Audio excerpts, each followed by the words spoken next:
MrBHD here. So this is it. It's finally here. Google Pixel 4a. And this is a really simple one, right? So the 3a was Google's budget phone with a great camera, right? Double down on that. So this $350 is Google's budget phone with an excellent camera. And that's really it. It doesn't take long using this phone to figure that out. By the time you see this, I've been using it for almost a week now, and really the formula here is keep it simple. Everything here is really clean and simple. I mean, just for starters, look at it. You know, it's a plastic build, as we've all seen, and it's all one piece. So you can see there's no seams anywhere on the sides or the top or the bottom. Simple. Then there's the spec sheet. There is one size, one color, one spec. Simple.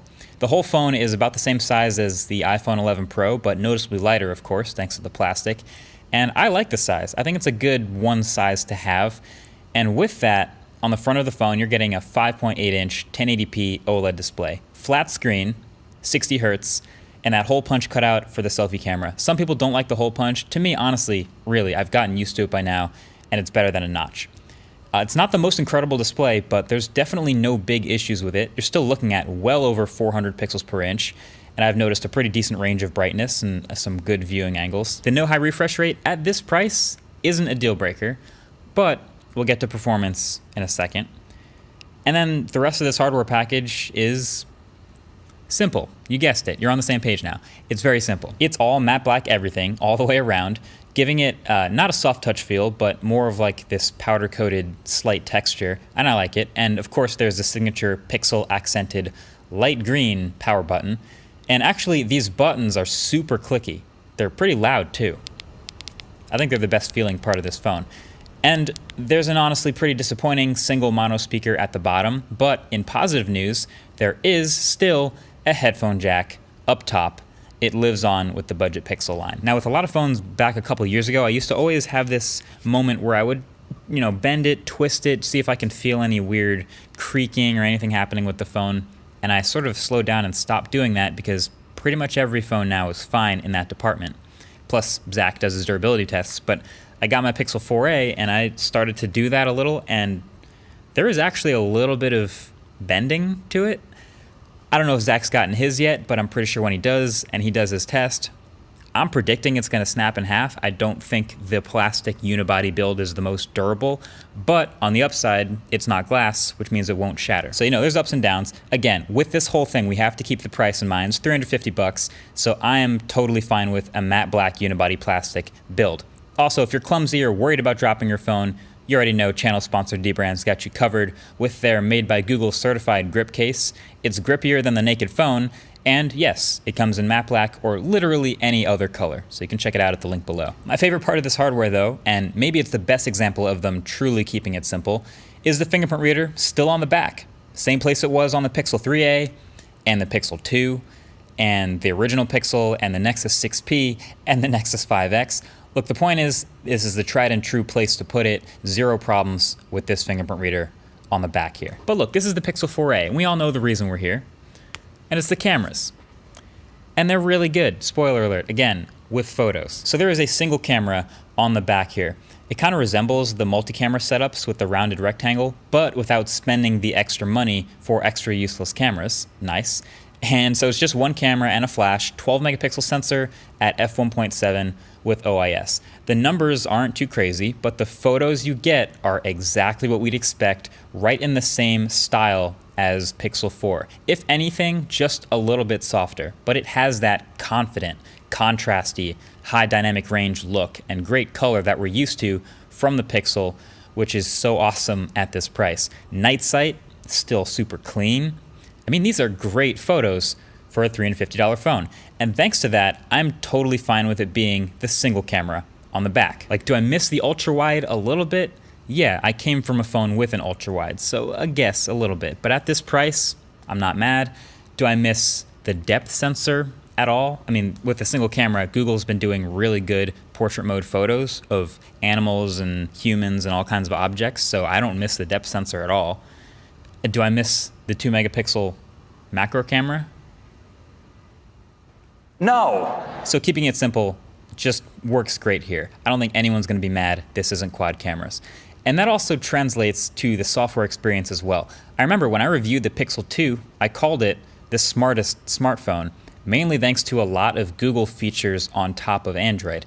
Now this budget version carries a couple less of those googly features, but I still really like the ones it has. Like, there is no squeeze for Assistant. They couldn't build that into the hardware, but you can always swipe up diagonally from the corner, and that gets you to Google Assistant just as fast. There is no Project Soleil or radar sensors up in the front of this phone, but it still has raise to wake with the accelerometer and gyroscope, and you can turn this on or off. And then it has some of those Pixel exclusive features. It has live caption available everywhere, and I still love call screening and the Now Playing, which identifies songs in the background wherever you go and keeps a running list of them. Like, every time I switch back to a Pixel, I love these features and I miss them on other phones. But also, like Pixel 3a, performance on the 4a on this phone is not that great. Now, at first I thought it was just me over realizing it because I had just come from these super high-end 120 hertz phones. But just having a 60 hertz phone shouldn't be a death sentence for smoothness. Phones were all 60 hertz a couple years ago and smoothness was fine. So it's a little more than that. I feel like the Snapdragon 730G is probably a lot more to blame here, and I couldn't stop noticing that it just wasn't very smooth. The phone just doesn't feel fast, I guess is the main point, which concerns me for how long it will last. You know, this is one of the bigger sticking points among a lot of the budget phones coming out now is when you extrapolate their value over time, you're kind of up against the gold standard of iPhone SE. But this phone has some of the same issues Pixel 3a had, which, you know, didn't stop people from loving Pixel 3a, as it's still a great camera in a phone for the price. But again, you should know what you're getting into. But of course, there is one more area where Pixel 3a outperforms the numbers on paper, and that's the battery. So this phone has a 3,140 milliamp hour battery. Doesn't seem like that high of a number, because it's not. The OnePlus Nord I just reviewed had like a 25% bigger battery.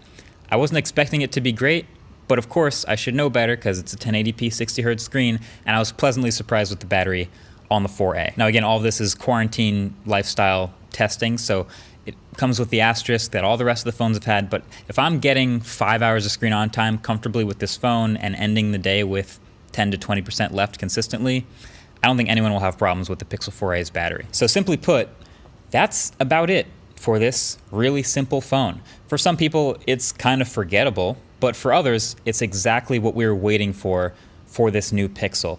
It's doubled down on everything the 3a had going for it and lowered the price. And so for this price, the lack of wireless charging or IP rating or glass and metal and stereo speakers and extra cameras really isn't a deal breaker. In fact, it's expected.